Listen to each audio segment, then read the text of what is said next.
Welcome to AS Novel Boy. Headphone Open Book. Here you'll find epic fantasy, system novels, martial arts, billionaire stories, and powerful harem audiobooks. Enjoy immersive storytelling filled with cultivation, rebirth, dominance, action, and destiny. Disclaimer: this story contains mature themes and is intended for viewer aged 18 and above. If you are under 18, please refrain from watching or listening to this content. Miss Georgia Jennifer Lewis, आप कहाँ गायब थी? हमें तो champagne खोलकर जश्न मनाना था और बचपन की तस्वीरें दिखाकर आपको शर्मिंदा करना था, लेकिन होने वाली दुल्हन तो गायब ही है। ब्राइड्समेड एला कॉलिंस चीख पड़ी। गलियारे में दौड़ते हुए वह अपनी सैटिन की चप्पलों में लगभग फिसल गई।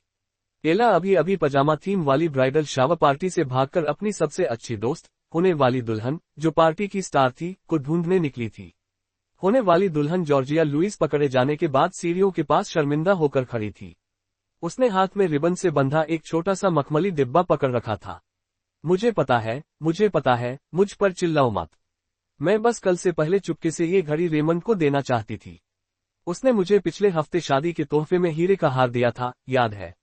मुझे बहुत बुरा लग रहा था कि मेरे पास उसके लिए कुछ नहीं था। एला ने नाटकीय अंदाज में अपनी आंखें सिकोड़ी।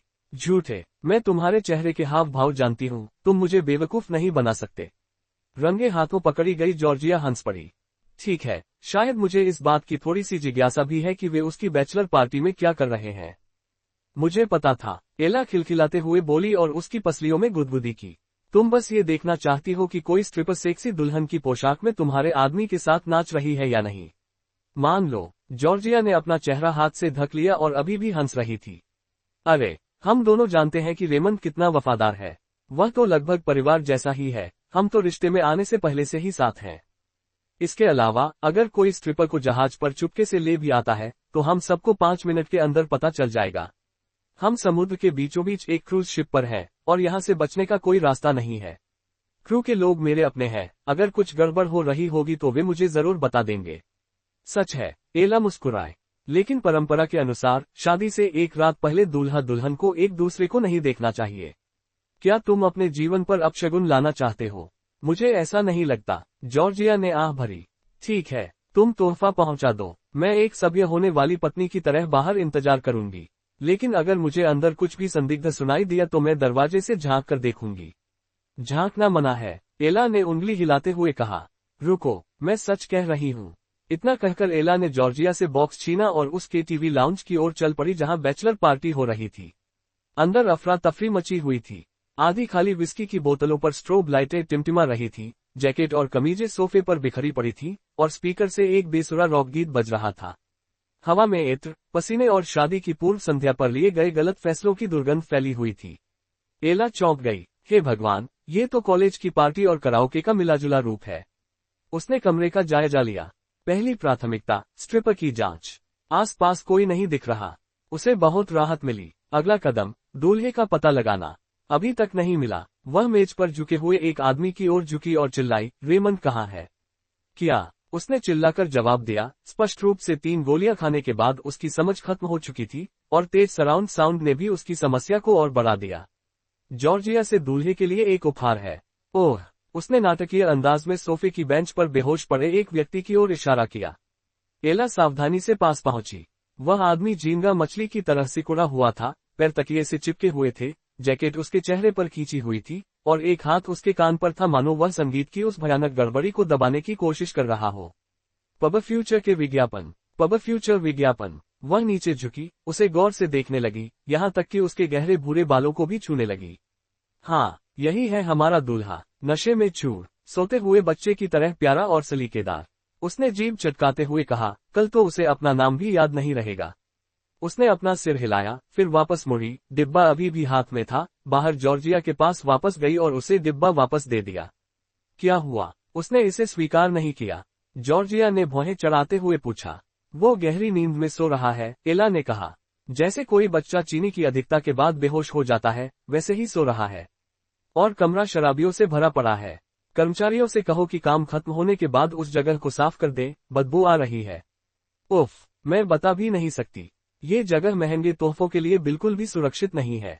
कोई इसे पहनकर भूल सकता है कि ये कहां से आया है। जॉर्जिया ने आह भरी। तुम सही कह रही हो। मैं इसे चुपके से उसके कमरे में रख दूंगी। वह इसे कल देखेगा और पिघल जाएगा। रोमांटिक और सुरक्षित। अच्छा किया, एला ने कहा और लिफ्ट की ओर पीछे हटने लगी। अब जल्दी करो और अपने चेहरे पर भावी पत्नी वाली मुस्कान वापस लाओ। मैं लड़कियों को बता दूंगी कि तुम किसी समुद्री डाकू के साथ भागकर नहीं गई हो और न ही डर के मारे जहाज से कूद गई हो। जल्दी वापस आ जाना, इससे पहले कि कोई ब्राइडल शावर को तकिया लड़ाई की प्रतियोगिता में बदलने की कोशिश करे। जॉर्जिया खिलखिलाकर हंसी और उसे हाथ हिलाकर विदा किया, फिर दबे पांव गलियारे से होते हुए रेमंड के केबिन की ओर चल पड़ी। इसी बीच KTV लाउंज में लड़कों में से एक ने पलकें झपकाते हुए नींद में पूछा, एला यहाँ क्या कर रही थी? क्या वह हमारे साथ पीने और गाने की योजना बना रही थी? जिस लड़के पर उसने पहले चिल्लाया था, उसने कंधे उचकाते हुए लड़खड़ाती आवाज में कहा, वह जॉर्ज ब्लूम को ढूंढ रही थी, मुझे लगता है। शायद फिर से उस पर गुस्सा थी। बेचारा लड़का खुशकिस्मत है कि वह पहले ही बेहोश हो गया। खर्राटों ने उसे बचा लिया। दोनों दूल्हे के चचेरे भाई की ओर देखते हुए हंस पड़ते हैं, जिसके बाल गहरे भूरे रंग के हैं। गलियारे में जॉर्जिया पहले से ही रेमंड के साथ जीवन कैसा होगा, इसके स्वप्नलोक में खोई हुई थी। में हजारों ने 7 दिन में सफेद दाग गायब किए। Herbal white market. ये वीनस नकली दांतों से 300 गुना बेहतर है और कीमत बहुत सस्ती है। Snap on smile. वह उस अकल्पनीय घटना के बाद उसका सहारा बना था। हाल ही में आई महामारी में उनके पिता की मृत्यु के कुछ ही समय बाद उसके भाई की निर्मम हत्या कर दी गई थी। एक पल पहले वह बेफिक्र थी और अगले ही पल वह एक हाथ में अपनी दुखी नन्ही भतीजी को थामे और दूसरे हाथ में डूबते हुए पारिवारिक व्यवसाय को संभाले हुए थी, और उसे ये समझ नहीं आ रहा था कि इन दोनों को बिखरने से कैसे बचाया जाए। लेकिन फिर आए Raymond Davis, east west cruise line के CEO, जिनके पास 35 जहाज थे, जो दुनिया की सबसे बड़ी क्रूज लाइन थी। उसका लंबे समय का प्रेमी और उसके दिवंगत भाई का सबसे अच्छा दोस्त उसके लिए सिर्फ एक साथी से कहीं अधिक बन गया था। धैर्यपूर्वक उन्होंने उसे श्रम शक्ति व्यवसाय की बारीकियां सिखाई, जो उसके पिता और भाई ने उसके लिए छोड़ी थी, एक एक करके, कठिन और थकाऊ कदमों से। और यद्यपि कंपनी अभी भी बर्बादी के कगार पर थी, लेकिन अब वह समुद्र की गहराई में तेजी से नहीं डूब रही थी। ये धीरे धीरे तैरने लगा था, थोड़ा बहुत मुश्किल से। रेमंड के शक्तिशाली परिवार, विशेष रूप से उसके पिता द्वारा दी गई वित्तीय सहायता के बड़े हिस्से की बदौलत, जो ईस्ट वेस्ट कॉर्पोरेशन इंक के मालिक हैं, जो ईस्ट वेस्ट क्रूज लाइन की मूल कंपनी है। इसलिए जब रेमंड ने एक हाथ में अंगूठी और दूसरे हाथ में एक बड़ा वादा लेकर घुटनों के बल बैठकर प्रस्ताव रखा, तो जॉर्जिया ने जरा भी संकोच नहीं किया। बेशक उसने हाँ कह दी। जिस क्षण वह उससे हाँ कहेगी, उसकी टूटी हुई दुनिया आखिरकार ठीक होने लगेगी। ये एकदम सही था। एक नया जीवन मिला, एक सुरक्षित भविष्य। वह बस एक कदम दूर थी। खुशी से झूमते हुए जॉर्जिया हाउसकीपिंग के पास गई और रेमंड के स्वीट की एक अतिरिक्त की कार्ड मांगी ताकि वह उसे अपनी सावधानीपूर्वक चुनी हुई शानदार कस्टम घड़ी से आश्चर्यचकित कर सके। वह गलियारे से नीचे उतरती गई, उसका दिल उम्मीद से धड़क रहा था। कल जब वह उसका उपहार देखेगा तो उसके चेहरे पर आने वाली नींद भरी मुस्कान की कल्पना से वह उत्साहित थी।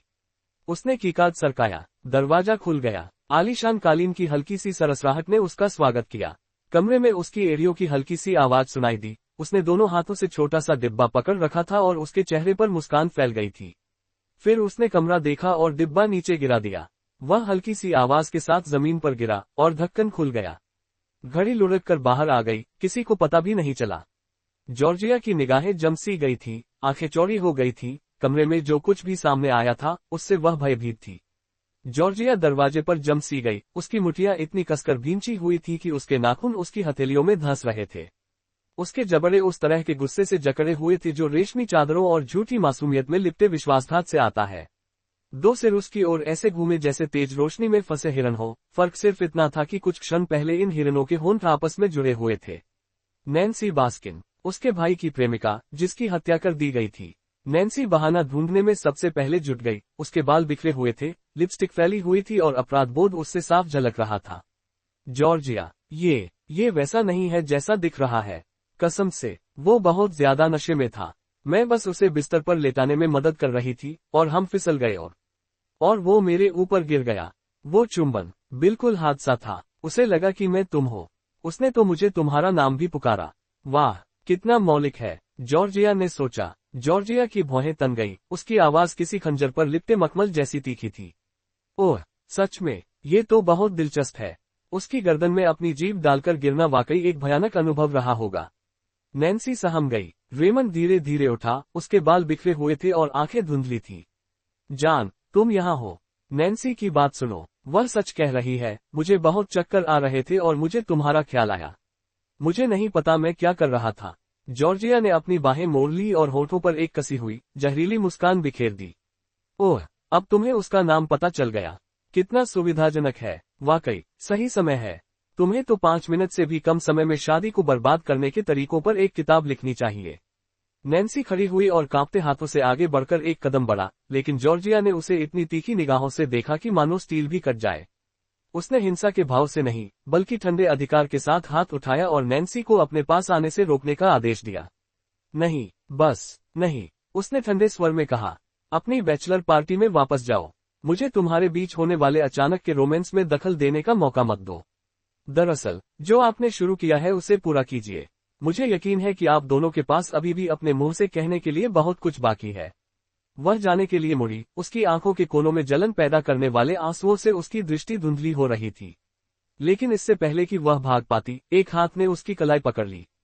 रुको, प्रिय, प्लीज। मैं नशे में था और मुझे लगा कि वह तुम हो। मैंने गलती की, मैं मानता हूँ, लेकिन ऐसा दोबारा नहीं होगा। मैं वादा करता हूँ, रेमंड लड़खड़ाती आवाज में बोला, और उसे अपनी ओर खींचते हुए उस आदमी की तरह बेबसी से भर गया जिसे अभी अभी एहसास हुआ था कि वह क्या खोने वाला है। जॉर्जिया उसे घूरती रही, उस आदमी को जिसने उससे हमेशा साथ रहने का वादा किया था और धोखा दिया था।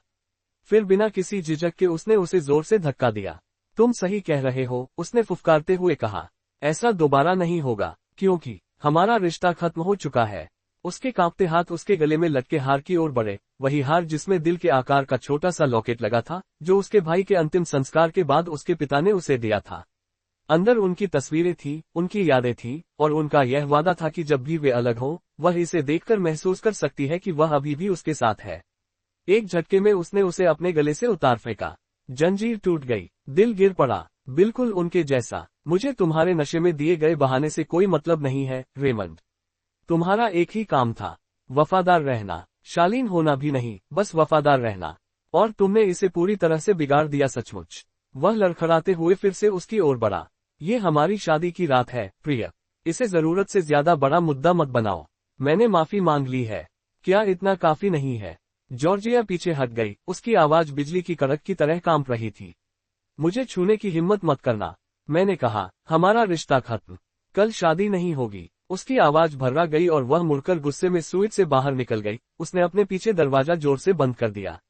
जॉर्जिया, रेमंड लड़खड़ाते हुए बोला। वह उसके पीछे जाने के लिए बढ़ा, लेकिन नैन्सी ने बीच में आकर धीरे से उसका हाथ पकड़ लिया। रेमंड, उसने धीरे से सिर हिलाते हुए कहा, मुझे उससे बात करने दो। एक औरत होने के नाते, वह मुझ पर भरोसा करती है। मैं सब कुछ समझा सकती हूँ। वह मेरी बात मान लेगी। रेमंड, जो अपनी मूर्खता के लिए जाना जाता था, ने सिर हिलाया। हाँ, ठीक है, इसे ठीक कर दो, कृपया। नैन्सी ने उसे आखिरी बार देखा, फिर अपनी आंखों में कुछ अस्पष्ट भाव लिए गलियारे की ओर मुड़ गई। क्या ये अपराध बोध था, या कुछ और भी सोची समझी साजिश? जॉर्जिया क्रूज जहाज के धुंधले गलियारों में बेतहाशा भाग रही थी। उसके रेशमी पजामा पैंट उसके टखनों के आसपास हवा में लहरा रहे थे, उसकी सांसें अटक रही थी और आंसुओं से उसकी नजर धुंधली हो रही थी। उसे इस बात की परवाह नहीं थी कि वह कहाँ जा रही है, उसे बस दूर जाना था। उनसे दूर, उससे दूर, उससे दूर। सैरगाह का देख खाली था, शांत था, उत्सवों से इतनी दूर था कि कोई भी वहां रोती हुई दुल्हन को ढूंढने के बारे में नहीं सोचेगा। ये एकदम सही जगह थी। वह रास्ते के बीच में ही गिर पड़ी, उसके घुटने ठंडे देख के फर्श पर जोर से टकराए और उसने रेलिंग को इस तरह पकड़ रखा था जैसे वही एकमात्र चीज हो जो उसे धरती से जोड़े हुए हो। वह उसमें चीखने लगी। उसके सीने से गर्म, दर्दनाक सिसकियां फूट पड़ी और विश्वासघात का दर्द उसके गालों पर बह निकला। उसका सुनियोजित भविष्य चकनाचूर हो गया, उसका भरोसा टूट गया, उसका दिल मुश्किल से धड़क रहा था। 2 हाथों ने धीरे से उसकी बाहों को थाम लिया, परिचित लेकिन अनचाहे। जॉर्जिया, प्लीज, नैन्सी ने धीमी, कांपती आवाज में कहा। मुझे बहुत अफसोस है, मैं भी थोड़ी नशे में हूँ। कसम से, ये बस एक पल की बात थी, एक मूर्खतापूर्ण, भयानक गलती। मुझे इसका जितना अफसोस है, आप सोच भी नहीं सकती। लेकिन प्लीज, इसका गुस्सा रेमंड पर मत निकालो। वो इतना नशे में था कि उसे खुद भी नहीं पता था कि वो कहाँ है। उसे लगा कि मैं तुम हो, जॉर्जिया। तुम जानती हो कि वो तुमसे प्यार करता है। अगर वो तुमसे प्यार नहीं करता तो प्रपोज क्यों करता, है ना? जॉर्जिया में सख्ती बरती गई। धीरे धीरे उसने अपना सिर उठाया, काजल उसके गालों पर युद्ध के रंग की तरह फैला हुआ था। उसने नैन्सी की आंखों में सीधे देखा और नैन्सी को उसमें उदासी नहीं दिखी। ये क्रोध था, ठंडा, तीखा, नियंत्रित। जॉर्जिया धीरे धीरे खड़ी हुई और अपने हाथ के पिछले हिस्से से अपना चेहरा पोंछा। वह पीछे हट गई, नैन्सी से दूर चली गई, मानो उसकी उपस्थिति ही जहरीली हो। क्योंकि वास्तव में ऐसा ही था। ऐसा करने की हिम्मत मत करना, उसने फुसफुसाते हुए कहा। इसे एक दुखद दुर्घटना में बदलने की हिम्मत मत करना। वह कोई क्षण नहीं था, वह विश्वासघात था, एक ऐसा विश्वासघात जिसका स्वाद तुमने चखा और आनंद लिया। नैन्सी के चेहरे पर एक क्षणिक भाव आया, लेकिन जॉर्जिया का काम अभी खत्म नहीं हुआ था। क्या तुम्हें लगता है कि मुझे नहीं पता कि मेरे भाई की हत्या से एक रात पहले क्या हुआ था? उसकी आवाज कांप उठी, लेकिन उसकी आंखों में जलती आग नहीं बुझी। तुम भी उस रात उसके साथ थे, और अगली सुबह वह मर चुका था।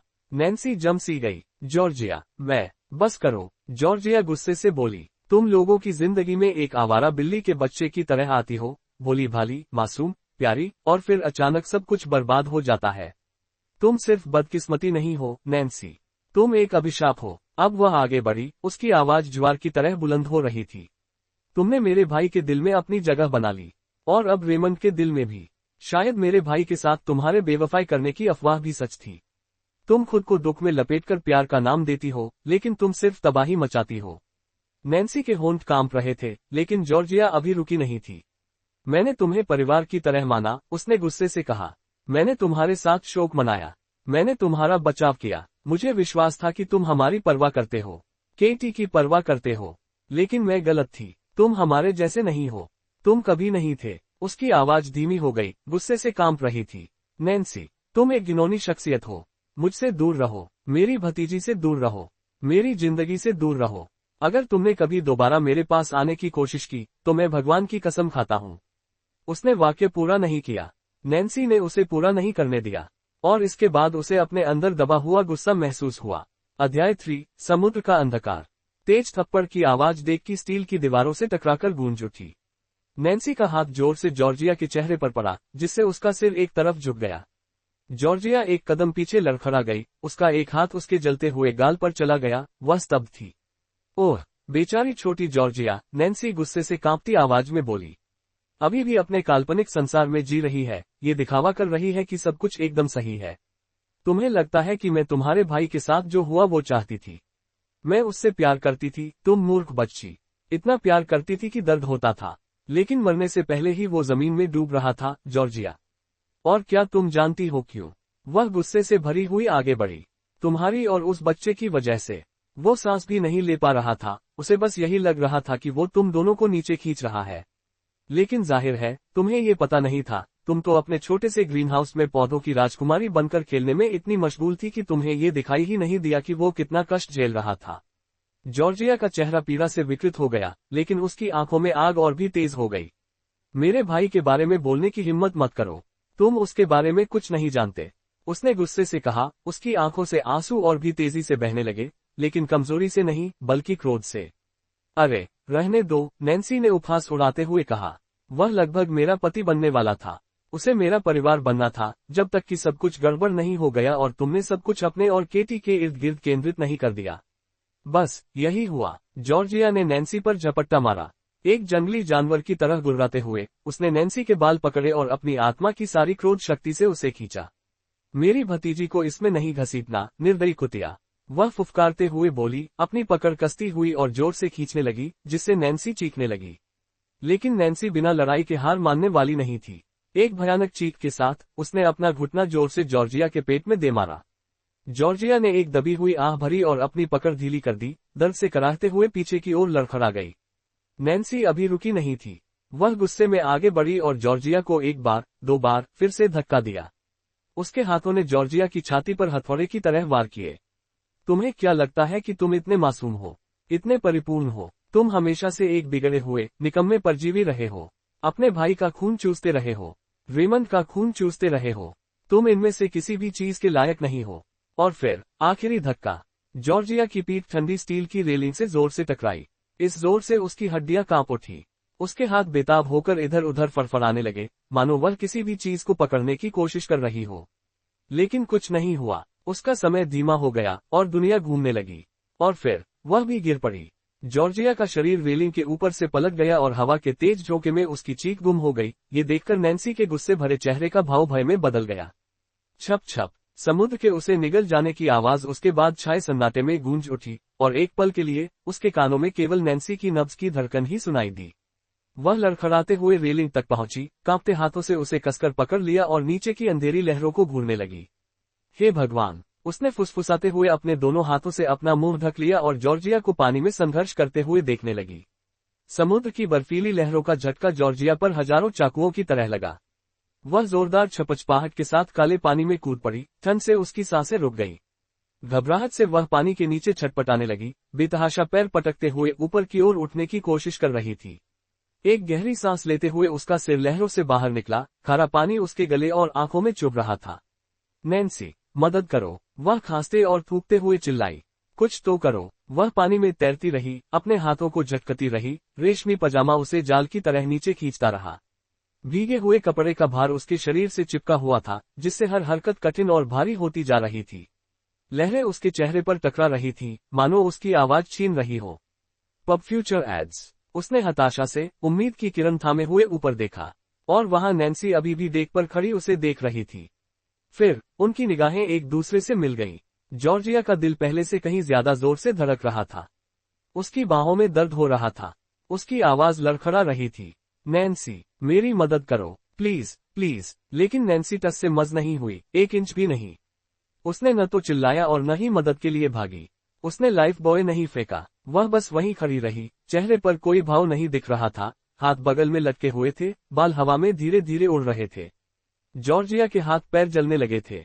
वह पानी में तैरते रहने की बेताबी में और जोर से पैर पटकने लगी। नैन्सी, वह फिर चिल्लाई। खारे पानी से उसका गला बुरी तरह जल रहा था। मुझे यहाँ मत छोड़ो। लेकिन नैन्सी ने अपना सिर थोड़ा सा झुकाया, मानो वह किसी टैंक में बैठी किसी जिज्ञासु मछली को देख रही हो, और फिर बिना कुछ कहे वह मुड़कर चली गई।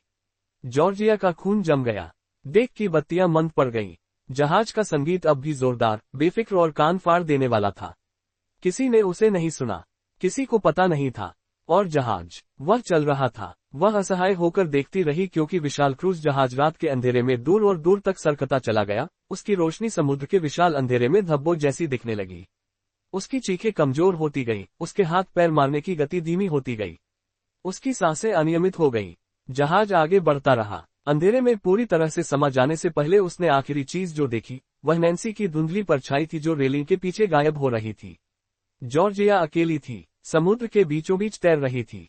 कांपते होठों के बीच उसने दांत भींचे और आंखों से नमक और आंसू पोंछे। नैन्सी, तुम पर लानत है, वह पूरी ताकत से चिल्लाई। जॉर्जिया पानी में चक्कर लगा रही थी, उसका दिल जोर से धड़क रहा था और दृष्टि धुंधली हो रही थी। उसके चारों ओर अनंत तक फैला हुआ सागर, काला और निर्मम, लेकिन घोर अंधकार से रहित। पूर्णिमा के चांद के लिए भगवान का शुक्र है। चांदनी की रोशनी सतह पर चांदी जैसी चमक बिखेर रही थी, जिससे लहरें और परछाइयां रोशन हो रही थीं। तभी उसकी नजर कचरे पर पड़ी। प्लास्टिक की बोतलों का एक गुच्छा कुछ ही फीट दूर समुद्र की हल्की लहरों पर तैर रहा था। उसकी जीवित रहने की प्रवृत्ति जंगल की आग की तरह फैल गई। वह दांत भींचते और कांपते हुए मलबे की ओर तैरने लगी। बोतलों तक पहुंचते ही वह पानी के ऊपर रहने के लिए संघर्ष करने लगी और उसकी सांसें फूलने लगी। उसे तुरंत सोचना पड़ा। उसने कांपती उंगलियों से पानी के अंदर ही अपनी पैंट की डोरी खोली और जितनी जल्दी हो सके अपनी ठंडी मांसपेशियों की ताकत से उसे उतार दिया। चलो जॉर्जिया, सोचो, उसने खुद से कहा। उसने पैंट के दोनों पैरों के निचले हिस्से को कसकर बांध दिया और उन्हें गांठ लगाकर बंद कर दिया। फिर उसने बोतलें उठाई, 2, 3, 4, और जितनी भी वह उठा सकती थी, और उन्हें पैंट के हर पैर में ठूंस दिया। फिर उसने पैंट की कमरबंद को उसके डोरी से बांध दिया। उसने उसे कसकर मोड़ा और अपनी बांह को उस अस्थायी फ्लोट में फंसा लिया। यह कोई नाव तो नहीं थी, लेकिन उसे जीवित रखने के लिए काफी थी। उसने एक पल के लिए चैन की सांस ली। फिर उसे अपने भाई की याद आई, जिसकी समुद्र में मृत्यु हो गई थी। ये बहुत डरावना और बुरा है, मुझे यकीन है कि तुम्हें इससे भी बुरा लगा होगा, भाई। ये सोचकर उसका दिल और भी दुखने लगा कि उस रात अपने भाई को ये जानकर कैसा महसूस हुआ होगा कि वह मरने वाला है। अब वह क्रूज जहाज दूर की एक रोशनी की तरह दिख रहा था, जो क्षितिज पर एक क्रूर तारे की तरह टिमटिमा रहा था। लेकिन मैं अभी भी यहाँ हूँ, मैं अभी भी जीवित हूँ।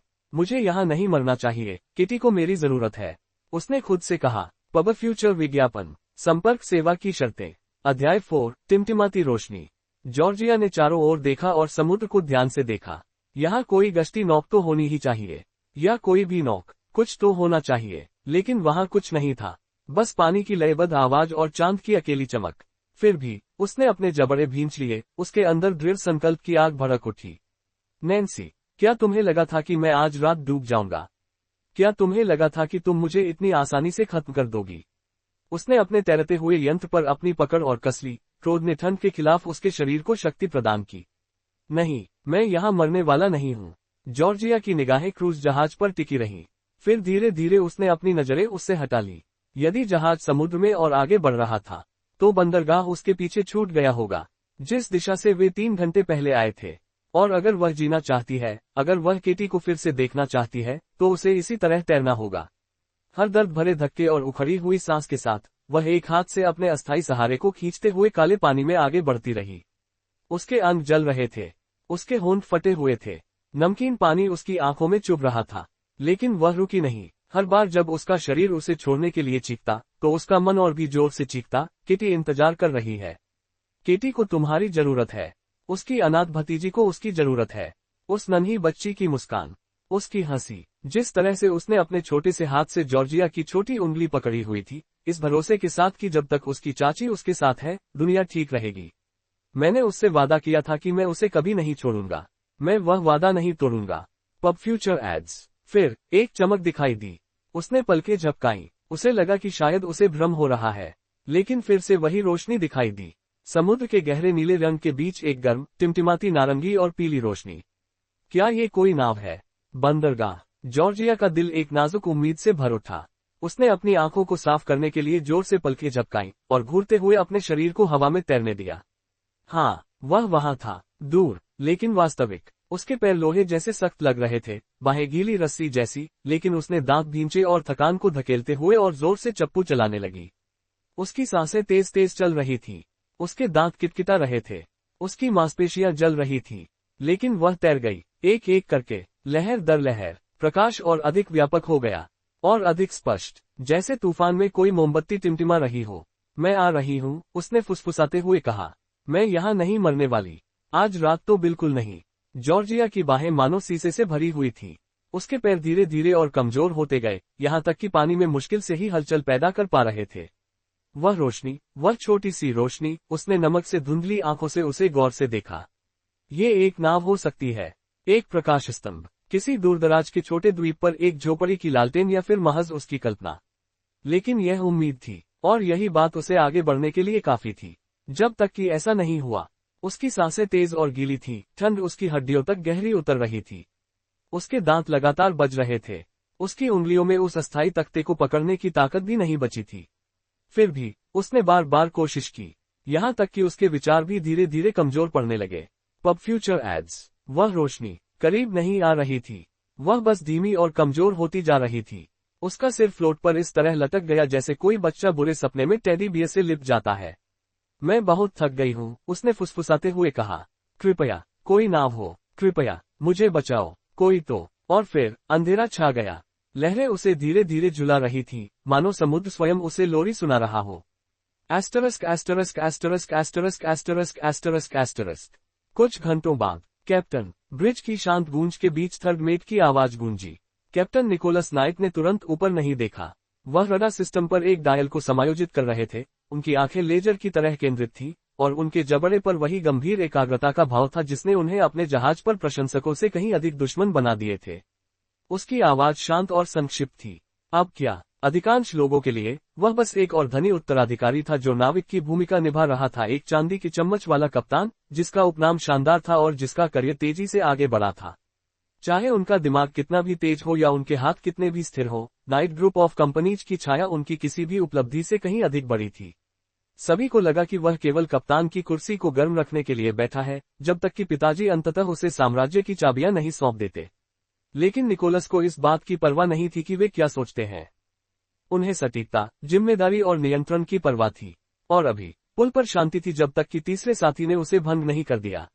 मुझे लगता है कि पानी में कोई तैर रहा है, युवा अधिकारी हकलाते हुए बोला। उसकी दूरबीन चांदनी में चमकती लहरों में एक काले धब्बे पर टिकी हुई थी। इससे निकोलस रुक गया। वह धीरे से मुड़ा और पहली बार जूनियर अधिकारी पर पूरा ध्यान देने लगा। कहा, 2 बजे, लहरों के ठीक परे। मैंने हलचल देखी, ये किसी व्यक्ति की तरह लग रहा था। कैप्टन निकोलस बिना कुछ कहे उसके बगल में खड़ा हो गया और दूरबीन छीन ली। फोकस एडजस्ट करते समय ठंडी धातु उसके चेहरे से सट गई। उसकी आंखें जगमगाते समुद्र को स्कैन कर रही थी, पूर्णिमा के चांद की रोशनी में चांदी जैसी लहरों को देख रही थी। फिर उसने उसे देखा, एक उभार, मुश्किल से पहचाना जा सकता है। अंग ढीले पड़े हैं, कुछ पीला सा हिल रहा है, हाथ, चेहरा, चांदनी किसी गुलाबी और चमकदार चीज पर पड़ रही है। उसकी रीढ़ की हड्डी में बर्फ का एक झटका सा लगा। आदमी पानी में गिर गया है, अलार्म बजाओ, निकोलस चिल्लाया। उसकी आवाज पुल पर कोड़े की तरह गूंजी। हेल्म को 20 डिग्री दाईं ओर घुमाओ, गति आधी करो, बचाव दल को जल्दी तैयार करो। जी हाँ कप्तान। चालक दल हरकत में आ गया। सायरन बजने लगे। डेक की रोशनी से रात जगमगा उठी। निकोलस ने इंतजार नहीं किया। उसने दूरबीन एक तरफ फेंक दी, अपनी एड़ी पर घूमा और रेडियो पर आदेश देते हुए डेक की ओर चल पड़ा। वहां आखिर कौन है? वे निकटतम द्वीप से मीलों दूर थे और इन जलक्षेत्रों में किसी को भी नहीं होना चाहिए था जब तक कि वे गिर न गए हों या उन्हें धक्का न दिया गया हो। उसने दूरबीन से अपनी आंखें सिकोड़ ली और जैसे ही वे उस बहते हुए व्यक्ति के पास पहुंचे, उसने रेलिंग को कसकर पकड़ लिया। वहां तैरती हुई एक महिला, लगभग बेहोश, अगर होश में भी हो तो। वह कुछ पकड़े हुए थी, उसकी बाहें किसी चीज पर लिपटी हुई थी जो देखने में प्लास्टिक की बोतलों से भरी हुई पेंट जैसी लग रही थी। निकोलस ने मन ही मन बड़बड़ाते हुए कहा, चालाक, हताश, लेकिन चालाक। वह फिसल रही है, डेक से किसी ने चिल्लाकर कहा। निकोलस ने जरा भी संकोच नहीं किया। उसने अपना रेडियो नीचे गिरा दिया और रेलिंग की ओर भागा। भाड़ में जाए ये सब, उसने धीमी आवाज में कहा। मैं उसे मरने नहीं दूंगा। और फिर वह कूद गया। अध्याय 5, भ्रम। जॉर्जिया इसे महसूस कर सकता था। कभी दृढ़ और विद्रोही रहे उसके अंग अब ठंडे खारे पानी में बेजान तैर रहे थे। उसकी हड्डियों में सुन्नपन समा गया, उसकी दृष्टि धुंधली हो गई और उसकी कांपती उंगलियां अंततः उस अस्थायी सहारे से फिसल गई जिसने उसे जीवित रखा था। क्या आप मुझे माफ कर देंगे, भाई, अगर मैं इतनी जल्दी आपका पीछा करूं? उसके मन ने शून्य में धीमी आवाज में फुसफुसाया। मुझे नहीं लगता कि मैं अपना वादा निभा पाऊंगी, तुमसे या केटी से। मैं जीना चाहती हूं, लेकिन मेरा शरीर साथ नहीं दे रहा। मुझे बहुत अफसोस है। और फिर सन्नाटा छा गया। उसका शरीर पानी की सतह के नीचे डूब गया, अंधेरे ठंडे सागर में समा गया। वह चीखी नहीं, चीखने की ताकत ही नहीं बची थी। बस धीमी, घुटन भरी गिरावट, जैसे जैसे उसकी धड़कन गहराई में मंद होती गई। मेरी मदद करो, कृपया, कोई भी। फिर अचानक किसी चीज ने उसका हाथ पकड़ लिया। उसके मन में घबराहट भरे विचार कौंध रहे थे। क्या ये कोई समुद्री जीव था, या कोई धारा उसे गहरे पानी में खींच रही थी? फिर एक भुजा, एक मजबूत, दृढ़ भुजा, उसकी कमर के चारों ओर कसकर लिपट गई और उसे दृढ़ बल के साथ ऊपर की ओर खींच लिया। कुछ ही क्षणों बाद उसका सिर पानी की सतह से बाहर निकला। वह हौंफ रही थी, उसका दम घुट रहा था, उसके होठों से पानी छलक रहा था। ठंडी हवा उसके चेहरे पर लगी और किसी ने इतनी जोर से गाली दी कि उसका अर्धचेतन मन झकझोर रह गया। अरे, जाग जाओ, मेरे सामने मरने की हिम्मत मत करना। कसम से, अगर तुमने मुझे उस चलती हुई नाव से कूदने पर पछतावा करवाया तो। उस आदमी की आवाज कर्कश, बेचैन और हताश थी। उसे ऐसा महसूस हो रहा था जैसे लहरें उसे खींचकर एक ऐसी रोशनी की ओर ले जा रही हो जिसे वह मुश्किल से देख पा रही थी। उसकी पलकें फड़फड़ा रही थीं, जो समुद्री पानी और आंसुओं से धुंधली हो गई थी। क्या तुम जाग रही हो? आवाज फिर आई। वह अब और करीब था, उसकी सांसें उसके गालों पर गर्म लग रही थी। क्या तुम मुझे सुन सकती हो? जी हाँ, उसने लड़खड़ाती आवाज में कहा। उसकी आवाज फटी हुई और टूटी हुई थी। उसके होंठ नीले पड़ रहे थे। उसका शरीर तूफान में भीगी हुई बिल्ली के बच्चे की तरह कांप रहा था। उस आदमी ने अपना हाथ उसके चारों ओर कस लिया और दूर दिख रही जहाज की रोशनी की ओर सिर घुमाते हुए बोला, रुको, मेरे आदमी हमें लेने आ रहे हैं। बस थोड़ी देर और रुक जाओ, ठीक है? वह सिर हिलाना चाहती थी। वह उसे धन्यवाद देना चाहती थी, लेकिन उसके दांत किटकिटाते हुए फुसफुसाए, इतनी ठंड। फिर उसे अपनी स्थिति याद आई और अपनी बची हुई आखिरी ताकत से उसने ऊपर हाथ बढ़ाया, उसकी भीगी हुई कमीज का अगला हिस्सा पकड़ा और हौंफते हुए बोली, प्लीज, मैं आपसे विनती कर रही हूँ। किसी ने मुझे जान से मारने की कोशिश की। किसी को मत बताना कि आपने मुझे ढूंढ लिया है। उसकी भौहें तन गई, उसकी आवाज धीमी हो गई। क्या तुम्हें जहाज से धक्का देकर गिरा दिया गया था? जॉर्जिया ने बड़ी मुश्किल से सिर हिलाया, लेकिन उसका शरीर अब और सहन नहीं कर सकता था।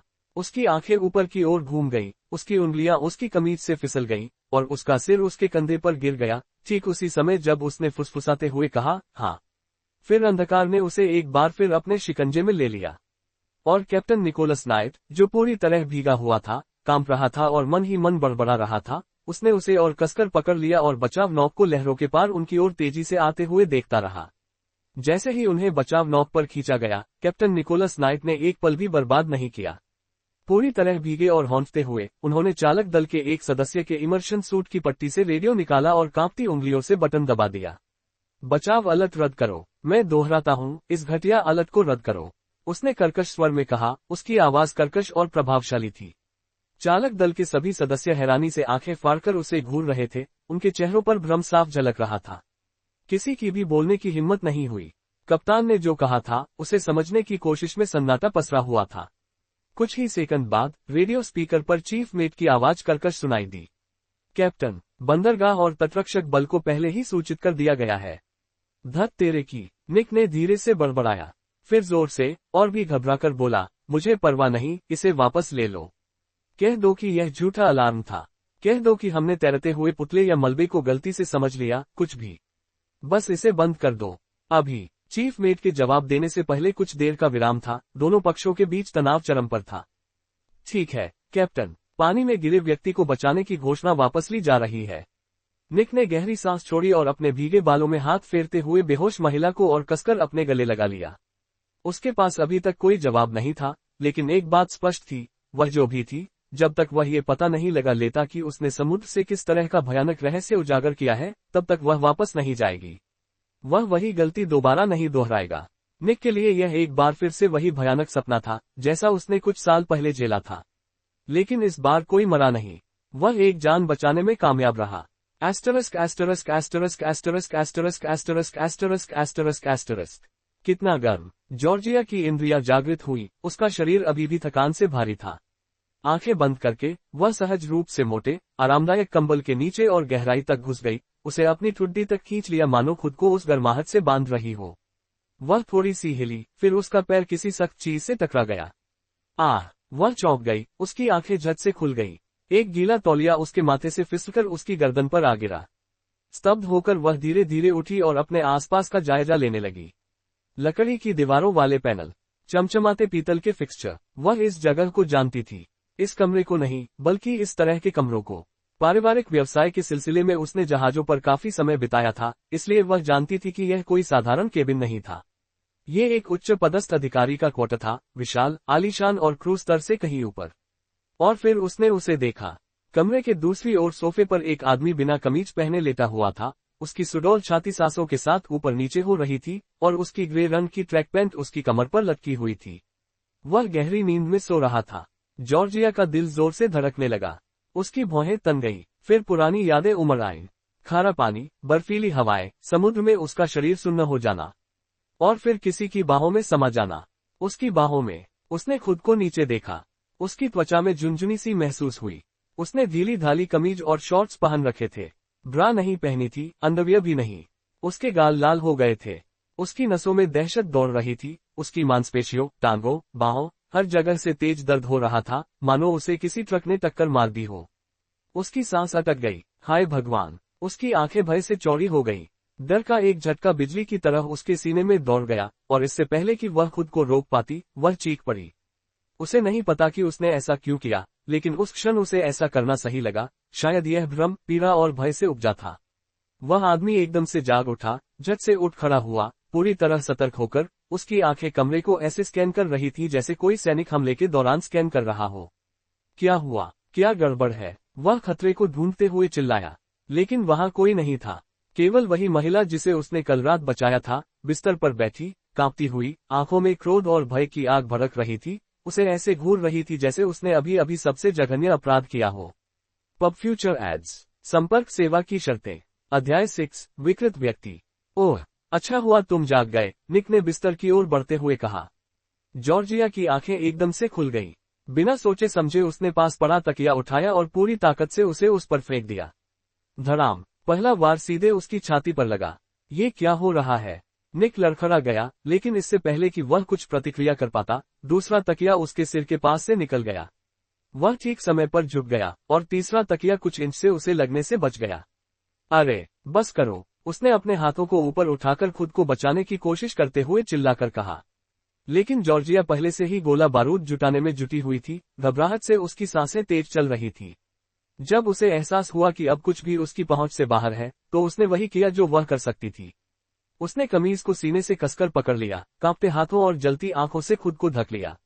और करीब मत आओ, वह गुस्से से कांपती हुई आवाज में बोली। भगवान की कसम, अगर तुम एक कदम भी करीब आए तो मैं जहाज को डुबो दूंगी, तुम गंदे आदमी। उसने जो किया था, उसे देखकर वह अच्छी तरह समझ गया कि उसने ऐसा क्यों किया। वह जानता था कि उसने अंदर कुछ नहीं पहना था, और उसे इस बात का एहसास भी हो चुका था। निक तुरंत रुक गया और आत्मसमर्पण करते हुए अपने हाथ ऊपर उठा लिए। अरे अरे, शांत हो जाओ, मैंने तुम्हें छुआ तक नहीं, कसम से। मैंने तुम्हें सिर्फ तब छुआ था जब मैं तुम्हें बेहोश हालत में समुद्र से बाहर खींचकर लाया था। तो फिर मेरे कपड़े किसने बदले? उसने गुस्से से पलटकर जवाब दिया, उसकी आंखों में आग सी दौड़ रही थी। चीफ स्टीवर्ड, उसने झट से कहा। वही सब कुछ संभालती थी। वह, उसका संदेह एक शब्द में सिमट गया। जी हाँ, वह मुख्य प्रबंधक एक महिला है। जॉर्जिया ने पलकें झपकाई, उसे यकीन नहीं हो रहा था कि वह उसकी बात पर विश्वास करे या नहीं। तो फिर मैं तुम्हारी कमीज और शॉर्ट्स क्यों पहन रही हूँ? अगर जहाज पर कोई महिला है, तो उसके कपड़े क्यों नहीं? निक ने गहरी सांस छोड़ी और अपना हाथ अपने चेहरे पर फेरा, उसका गुस्सा भड़क उठा। मेरे पास कपड़ों के शिष्टाचार के बारे में सोचने का समय ही नहीं था, ठीक है। तुम ठंड से कांप रहे थे और लगभग बेहाल थे। मैं तुम्हें सबसे गर्म और सुरक्षित जगह पर ले आया, जो कि मेरा केबिन है। मैंने अभी अभी मुख्य स्टीवर्ड को सूखे कपड़े दिए हैं क्योंकि तुम्हारे कपड़े पूरी तरह भीगे हुए थे और तुमने पैंट भी नहीं पहनी थी। लेकिन यह समझ में आता है, तुमने उसका इस्तेमाल एक अस्थायी तैरने की जगह बनाने के लिए किया था। वह जबड़े भींचते हुए पीछे हट गया। हमें तब पता चला कि आपको बहुत तेज बुखार है जब अटेंडेंट ने आपको कपड़े पहनाए थे। मैंने आपको यहीं रखने का फैसला किया, ताकि मैं खुद आपकी निगरानी कर सकूं। जॉर्जिया के होंठ कांप रहे थे, लेकिन उसकी निगाहें नहीं हटी। निक ने एक और गहरी सांस ली, इस बार धीमी गति से। मैं ये सुनिश्चित करने के लिए जागा रहा कि तुम सांस ले रही हो। मैंने तुम्हें जरा भी नहीं छुआ। और शायद अगली बार, इससे पहले कि तुम मुझ पर कमरे का आधा सामान फेंक दो, तुम मुझे अपनी जान बचाने के लिए धन्यवाद कह सकती हो। उसने अपनी बाहें मोड़ ली, उसका लहजा स्थिर लेकिन तीखा था, मानो वह उस अधिकार को पुनः प्राप्त कर रहा हो जिसने उसे कप्तान बनाया था। धन्यवाद, जॉर्जिया ने लगभग फुसफुसाते हुए कहा, अपराध बोध से उसकी आंखें नीचे झुक गईं। लेकिन जैसे ही उसकी नजर नीचे झुकी, एक स्मृति अचानक उसके सामने स्पष्ट, तीखी और अविस्मरणीय रूप से उभर आई। उसका सिर झटके से ऊपर उठा, उसकी आंखें घातक दरारों में सिमट गईं और उसने उसके चेहरे पर टकटकी लगा ली। निक को तुरंत ही बदलाव का एहसास हुआ। उसकी रीढ़ की हड्डी में सिहरन दौड़ गई। ये क्या हो रहा है? ऐसा लग रहा है जैसे वो मुझे जान से मारने की योजना बना रही है। एक मिनट रुको, जॉर्जिया ने अपना सिर झुकाया और उसे घूरते हुए कहा, मानो वह मन ही मन किसी वांछित अपराधी का पोस्टर पकड़े खड़ी हो। मैं तुम्हें जानती हूँ। निक एकदम सख्त हो गया। अब क्या? तुम हत्यारे कमीने। वह पागलों की तरह बिस्तर से उछलते हुए दहाड़ी। निक के कुछ प्रतिक्रिया करने से पहले ही, उसने डेस्क से पास पड़ी नोटबुक उठाई और उस पर फेंक दी। नोटबुक उसके हाथ पर जोर से लगी। ये क्या बकवास है? क्या तुम पागल हो गए हो? वह चिल्लाया, और बाल बाल दूसरी वस्तु से बचा। जॉर्जिया में पहले से ही भयंकर तूफान चल रहा था, जो हर उस चीज को उड़ा रहा था जो कहीं टिकी नहीं थी। तुम निकोलस नाइट हो? हाँ, तो मैं दोषी हूँ, इस जहाज का कप्तान हूँ, और निश्चित रूप से हत्या का नहीं। वह चिल्लाया, जैसे कोई मुक्केबाज गोलीबारी के बीच इधर उधर हिल रहा हो। तुमने मेरे भाई को मार डाला। तुम बेरहम कमीने। निक जम गया। वह एक पल की हिचकिचाहट ही काफी थी। बम बम बम। उस पर कलमों और पेपरवेटों की बौछार कर दी गई। मैंने डेविड लुइस को नहीं मारा। अदालत ने मुझे बरी कर दिया। उसने अपना चेहरा छिपाने की कोशिश करते हुए गुस्से से कहा। फेंकने के लिए कुछ न होने और गुस्से से भरी हुई, जॉर्जिया ने झपट्टा मारा। एक प्रचंड चीख के साथ, उसने अपनी मुट्ठी उसकी छाती में घुसा दी। ये किसी ईंट की दीवार पर मुक्का मारने जैसा था। उसने बार बार कोशिश की। कोशिश के मारे उसकी बाहें कांप रही थी, उसके मुंह के बेतरतीब थे। आखिरकार उसकी मुठियां कमजोर होकर उसकी बेजान छाती पर पड़ रही थी और उसका गुस्सा दिल दहला देने वाली सिसकियों में बदल रहा था। बस करो। निक की आवाज धीमी, दृढ़ और आदेशात्मक हो गई। जैसे ही उसने उसकी कलाई पकड़ी, उसकी पकड़ स्थिर लेकिन कोमल थी। नहीं, तुम झूठ बोल रहे हो। नैन्सी ने तुम्हारी मदद की थी, है ना? हो सकता है तुम दोनों ने मिलकर किया हो। मेरे भाई की एक बेटी थी, एक नन्ही बच्ची। वह सिसकते हुए बोली और खुद को छुड़ाने की कोशिश करती रही। वह मर गया है और अब वह अकेली है। निक का जबड़ा कस गया। उसने एक शब्द भी नहीं कहा। इसके बजाय, उसने उसे गले लगा लिया। वह अच्छी तरह जानता है कि वह क्या महसूस कर रही है। जॉर्जिया चीखी, उसकी बाहों में छटपटाते हुए बोली, मुझे मत छुओ, तुम राक्षस। नैन्सी ने मुझे जान से मारने की कोशिश की। क्या तुम दोनों इसमें शामिल हो? क्या तुम जानबूझकर मेरी जिंदगी बर्बाद करना चाहते हो? मैंने ऐसा क्या किया था कि मुझे ये सब सहना पड़ रहा है? उसके पैरों में दुख का बोझ था, जिससे उसके पैर लड़खड़ा गए, लेकिन निक ने उसे पकड़ लिया और जब वह उसके सहारे गिर पड़ी तो उसे सहारा दिया। नैन्सी ने तुम्हें जान से मारने की कोशिश की? उसने सदमे से भरी आवाज में पूछा। हाँ, उसने मुझे नाव से धक्का दे दिया। अगर मैं मर गई तो केटी का कोई नहीं बचेगा। जॉर्जिया सिसकते हुए बोली, उसकी आवाज कांप रही थी। प्लीज, बस करो, मैं और बर्दाश्त नहीं कर सकती। निक का लहजा नर्म पड़ गया, गंभीर लेकिन कोमल। मैंने तुम्हारे भाई को नहीं मारा। मैं तुम्हें जानता भी नहीं। और मैं तुम्हें किसी भी कीमत पर चोट नहीं पहुंचाना चाहता। उसे कांपते हुए देखकर उसने एक हाथ उसके घुटनों के नीचे और दूसरा उसकी पीठ के चारों ओर डालकर उसे आसानी से उठा लिया। लेकिन जैसे ही वह उसे बिस्तर की ओर ले जा रहा था, जॉर्जिया सिहर उठी। उसके शरीर में अभी भी उस सदमे के निशान ताजा थे। मुझे छोड़ दो, वह चीखी और बुरी तरह छटपटाने लगी। रुको, धत तेरे की। निक का संतुलन बिगड़ गया। जॉर्जिया उसकी बाहों से फिसलकर बिस्तर पर जा गिरी। गति के चलते निक भी उसके साथ नीचे लुढ़क गया और सीधे उसके ऊपर जा गिरा। एक जोरदार धमाके के साथ वे दोनों जम गए। शरीर एक दूसरे में उलझे हुए थे। चेहरे एक दूसरे से कुछ इंच की दूरी पर थे। उनकी सांसें आपस में घुल मिल गईं।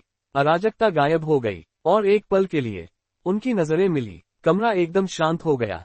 निक की निगाहें जॉर्जिया की निगाहों से मिली और जॉर्जिया का दिल जोर से धड़कने लगा।